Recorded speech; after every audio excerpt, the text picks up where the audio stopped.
Capítulo 2 A posse. Este capítulo peço-lhe que leia com bastante atenção, pois consistirá nas bases das reflexões deste livro.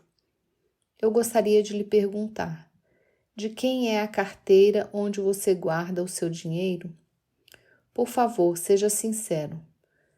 Penso que provavelmente deva ser sua, entre parênteses. Se não for, pense em algum objeto que seja. E por que a carteira é sua? Provavelmente porque a comprou ou ganhou, ou outro modo que lhe confirme pertencer. Agora pergunte aos seus conhecidos: de quem é isto? Por quê? Possivelmente cada um responderá: porque a comprei, ou então porque ganhei de tal pessoa. A quem pertence esta casa? À família tal, pois eles a herdaram. De quem é aquele carro? Do senhor fulano, pois ele o comprou. A quem pertence este pequeno terreno? Ao senhor tal, ele dispõe de muito dinheiro e comprou toda a propriedade, e assim por diante. Adentremos então em outro ponto. Reflitamos em relação aos seres humanos. Um ser humano pode pertencer a outro? Pense profundamente. Suponho que responderá de forma negativa, em virtude de a liberdade consistir em algo intrínseco de cada ser. Por essa razão, ninguém pode se apossar de um ser humano, concordam? Porém, se o senhor Beltrano se apoderar de um indivíduo e afirmar aos brados que ele lhe pertence, tal afirmação comprova que o humano realmente seja propriedade dele ou simplesmente consiste em um pensamento delirante deste senhor. Antes de tudo, um ser humano simplesmente é, e a questão de ser propriedade consiste meramente em uma formulação mental. É uma concepção da pessoa e não um fato que independe de pensamentos humanos. Ao empregarmos a palavra fato, daqui por diante consideraremos como sendo a realidade independente de qualquer ideia subjetiva. Há uma dramática diferença entre os nossos pensamentos sobre um fato e o próprio fato. O ser humano por si só é. Isso é um fato. A questão de pertencer a alguém é um mero pensamento. Portanto, se nos basearmos no fato, tem-se que um ser humano não pertence a ninguém. Consiste em insanidade uma pessoa supor ser proprietária de outro ser. Simplesmente ela se alicerça em padrões pessoais de pensamento e julga-os como inerentes ao ser. E se o senhor Beltrano realmente se apoderar à força de outra pessoa, poderá ser autuado e em seguida temporariamente afastado do convívio social, pois praticamente há em todo o planeta leis que asseguram a liberdade dos seres e impedem pessoas de poderem assenhorar-se de outro humano. Como se sente? Podemos prosseguir? Desse modo, relembremos o que argumentávamos. Na essência, nenhum ser humano pertence a outro. Neste momento, redobre a atenção e retornemos ao começo de nossa conversa. Lembra-se da questão de sua carteira e de que a sociedade atual aceita lhe pertencer? Pois bem, imagine se estivéssemos em 1800, em uma região escravagista, e o conterrâneo fosse um poderoso senhor de terras. E em vez de você estar com a sua carteira, você estivesse com o seu escravo. Então, se naquela época alguém lhe perguntasse: de quem é este escravo? Com voz firme e sem titubear, você responderia: é meu. Por quê? Perguntariam. Porque eu o comprei. E todos ao seu redor concordariam, pois era um pensamento normal naquele tempo, um ser humano pertencer a outro.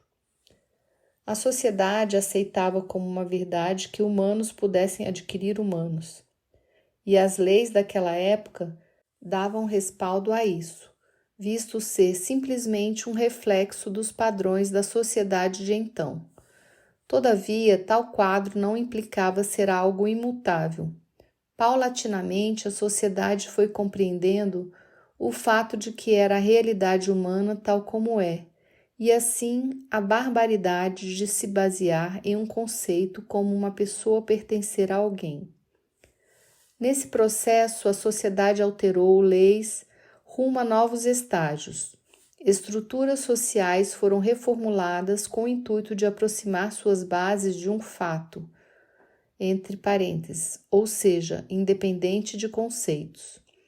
E isso aconteceu apesar de, na época, o poder dominante concordar que a posse de seres humanos representava algo normal.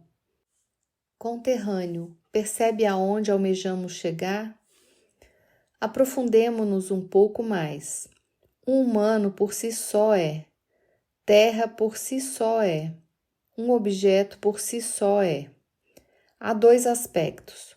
O primeiro consiste no ente como é, e o segundo no que pensamos sobre ele.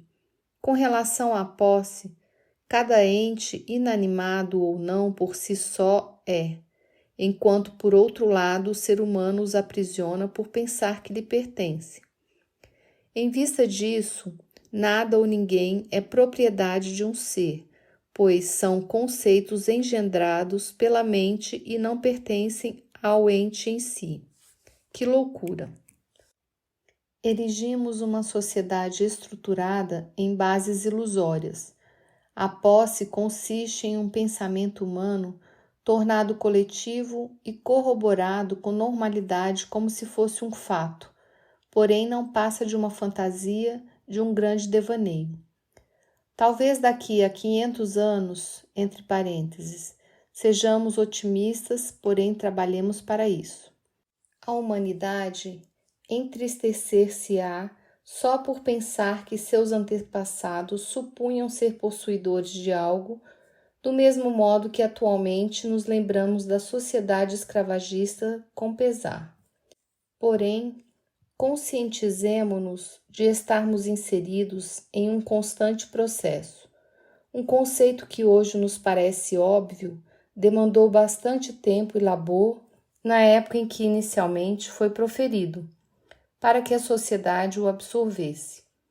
Da mesma forma que no período da escravatura existiram os abolicionistas que compreenderam e se esforçaram para esclarecer que nenhum ser humano deve pertencer a outro.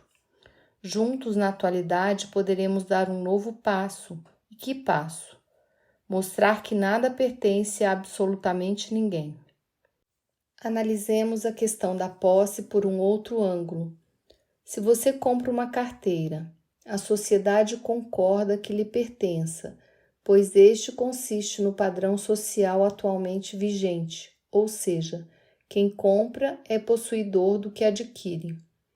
Suponhamos, no entanto, que o ciclano a furte e comece a utilizá-la, sem revelar a sua ação.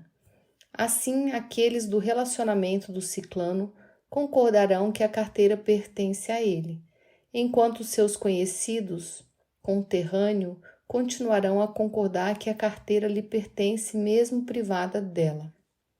Ou seja, uns pensam que pertence a um proprietário específico, enquanto outros pensam que pertence a outro proprietário. Tais situações acontecem vez que a posse simplesmente existe como um pensamento individual e não consiste em algo inerente ao objeto cobiçado. O objeto em foco por si só é, o restante não passa de concepções mentais acrescentadas a ele. Os padrões atuais de justiça consideram o furto como algo ilegal.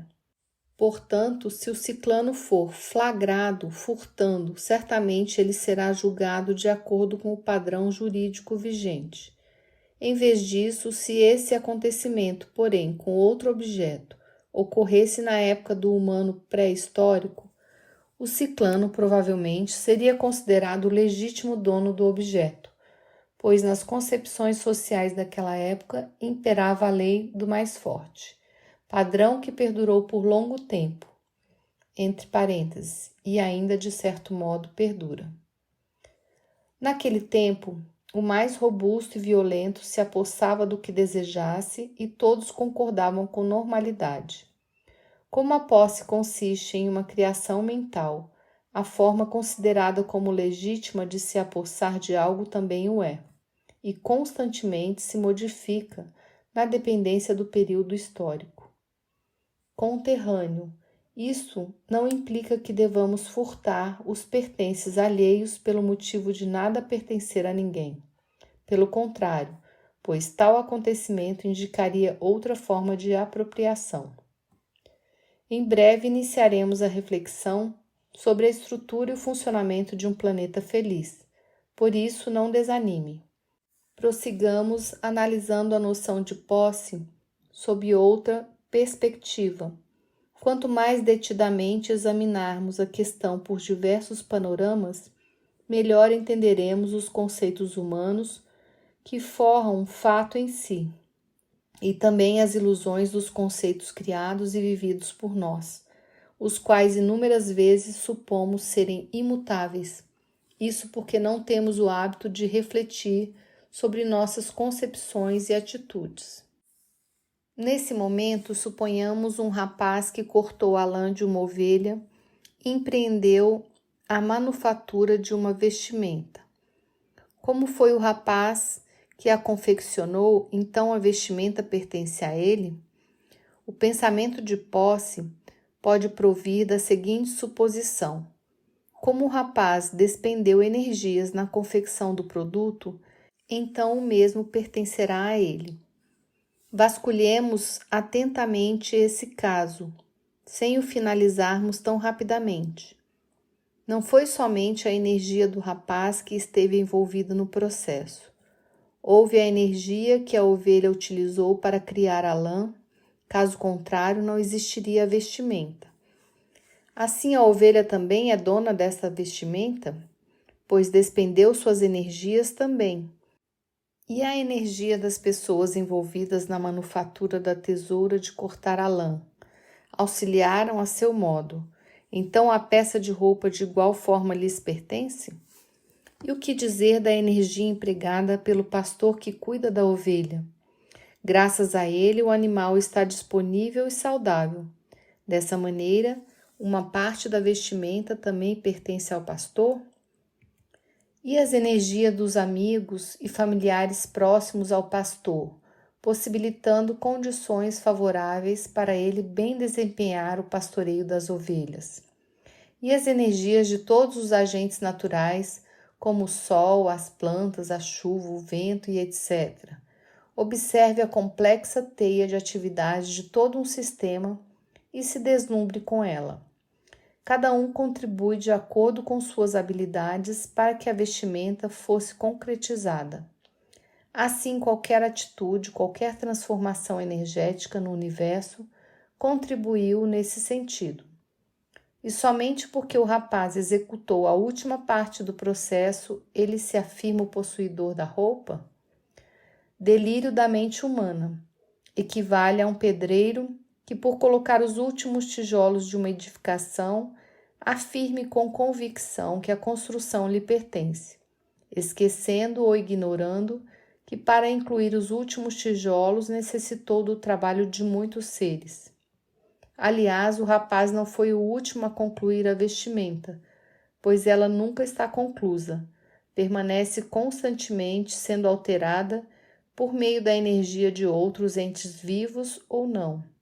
Um simples tocar já a modifica, tensiona suas fibras. Uma variação de luminosidade provoca alterações sutis.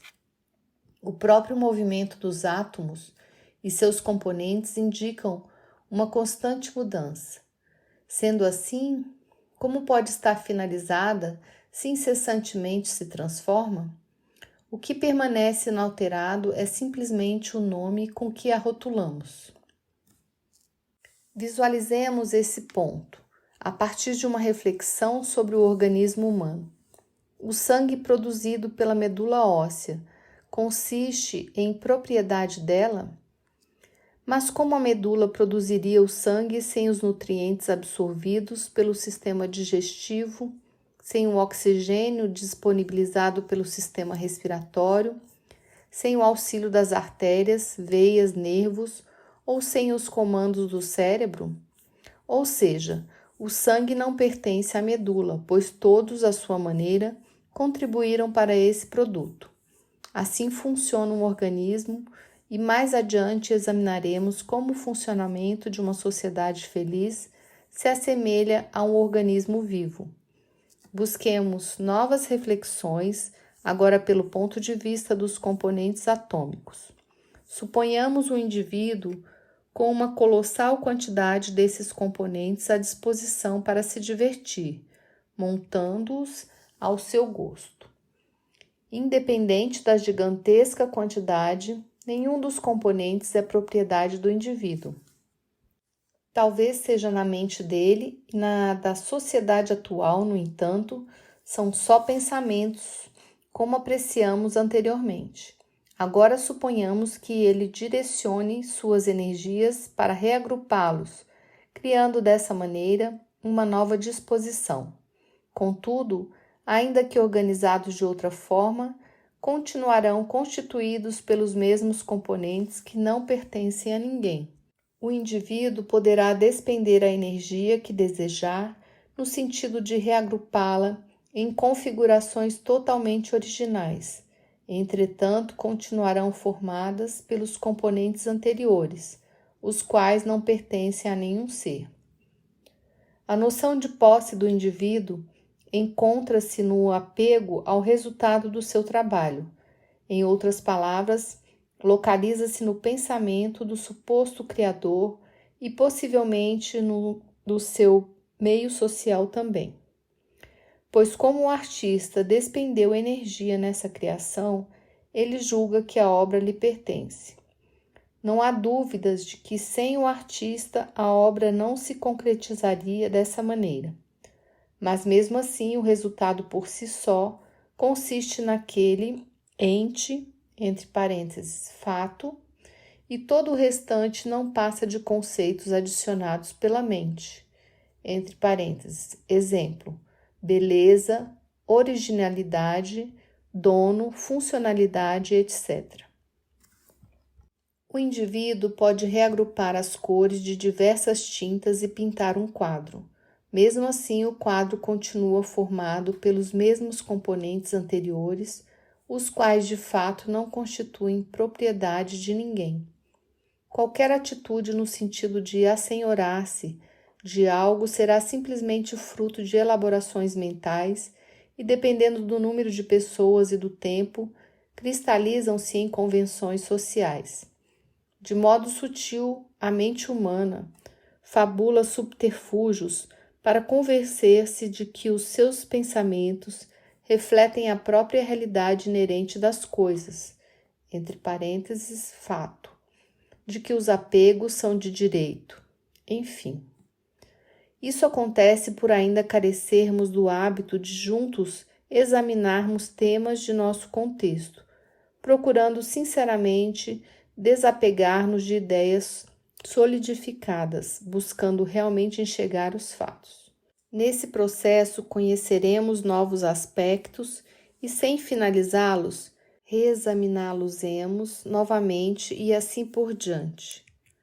O problema não reside no ato de pensar, e sim na criatura acreditar que a régua de medida do seu pensamento consiste na medida padrão em que todos devem se basear. Em outras palavras, consiste em supor que o seu pensamento reflete o que é e o que o entorno deve se adequar a esse padrão. Quantos atritos já foram criados por indivíduos que não se desapegaram de suas réguas mentais e impuseram aos outros a mesma medida? Conterrâneo, mergulhe em seu interior e reflita com que clareza conhece a si mesmo. Nossas tendências, rancores, medos são pensamentos arraigados e por nós mantidos. Existem uns tão entranhados que praticamente não percebemos se tratar de um mero padrão mental. Adentremo-nos, familiarizemo-nos, pesquisemo-nos e ansiemos cada vez mais discernir os nossos pensamentos. Busquemos eliminar progressivamente os hábitos condicionados, exercitando a constante reflexão sobre eles e procurando identificar as nossas plataformas mentais de ação. Nesse momento, suponha uma fruta na sua frente. Quando você opina sobre o sabor dela, isso consiste em um pensamento seu, pois a fruta simplesmente é. E outras pessoas podem emitir diferentes pareceres. Vejamos outros conceitos em relação a essa fruta. Afirmar a sua aspereza, considerá-la grande e pesada, comparar o seu odor a alguma outra essência, assegurar que está amarga, podre, azeda, bela, ou então julgar-se possuidor dela. Os exemplos acima talvez sirvam para facilitar o nosso entendimento a respeito da profusão de pensamentos de cada criatura sobre um certo ente. Na sociedade atual, mais facilmente se reconhece a existência de gostos variados como sendo um pensamento individualizado, mas poucos refletem que a questão da posse também se insere nesse aspecto.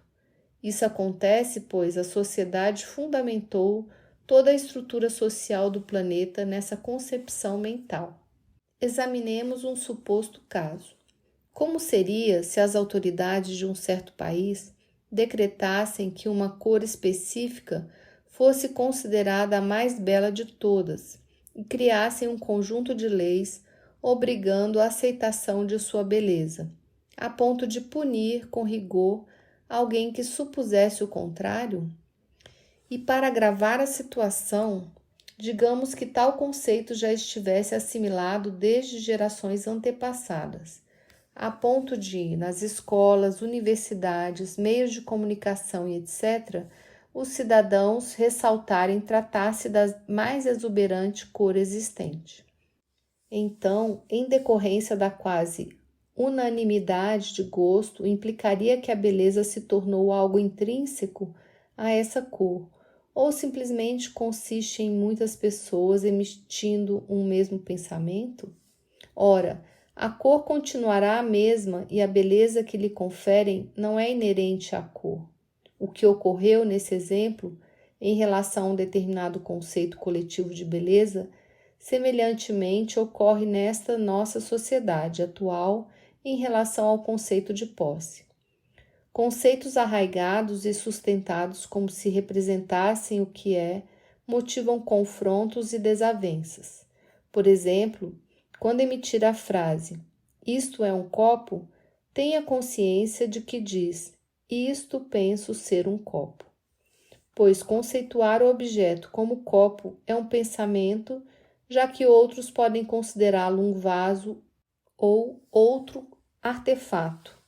O ente simplesmente é. O resto, como nomes, cores, funcionalidades, proprietários, beleza, etc., são nossas fantasias mentais. Examinemos um outro aspecto. Imagine se uma determinada empresa criasse um enorme anteparo no espaço sideral, de modo que cada cidadão do planeta precisasse pagar uma certa quantia para dispor da luz solar. Com esse exemplo dramático, percebemos de antemão o ponto de insanidade mental a que teríamos chegado. Você conseguiria imaginar a criação de leis que formalizassem os raios solares ou o próprio Sol como propriedades particulares de alguma empresa ou grupo de pessoas? Não consideraria isso uma loucura? Porém, a maioria se acostumou com a convenção de que a Terra pode pertencer a certos indivíduos e que os rios, fontes, mares e os ecossistemas possuam proprietários. Acostumamo-nos com a situação de árvores e animais serem propriedade de pessoas, entre parênteses, algumas árvores mais antigas que seus donos. E isso se generaliza na atual sociedade. Conterrâneo, sejamos uma nova geração dos abolicionistas, agora imbuídos de uma concepção social mais ampla. A barbaridade de qualquer tipo de posse. Tal concepção torna-se muito mais difícil de ser absorvida pela sociedade, visto que necessitará de uma mudança radical em todas as estruturas do planeta. Há muito trabalho pela frente, porém comecemos por desapegarmos-nos de nossas criações mentais e juntos adentremos gradativamente na essência dos fundamentos sociais. Tornemo-nos permeáveis a novas ideias. Vamos serenar, agregar, construir juntos e iluminar como o dia. O pensamento de posse serviu de alicerce para construir a atual sociedade escrava das relações monetárias. Nesse sentido, o dinheiro escamoteia uma tendência mais profunda do indivíduo, pois simplesmente consiste em um instrumento estabelecido pela criatura humana para regulamentar o pensamento de posse. Em consequência, a dinâmica social fundamentada no dinheiro reflete uma sociedade estruturada na ideia de posse. E, infelizmente, tal estrutura social propicia o desenvolvimento de outras formas de apego no ser humano. As transações com dinheiro se enquadram em um ciclo que pode ter auxiliado sobre determinados aspectos a organização social, porém não implica que tenhamos que seguir para sempre esse padrão, até porque as sequelas legadas por tal sistema ao contexto social estão crescendo. O atual funcionamento da sociedade tem alcançado uma tal proporção de periculosidade que se faz necessário que nos organizemos com o intuito de pesquisarmos e agirmos em prol da construção de novas bases para uma sociedade mais harmônica, sem mais protelarmos ou delegarmos tais iniciativas para outros indivíduos ou geração. Respire profundamente, conterrâneo, pois atravessaste um caminho considerável. E sem mais delongas, iniciemos a perscrutar a questão do trabalho.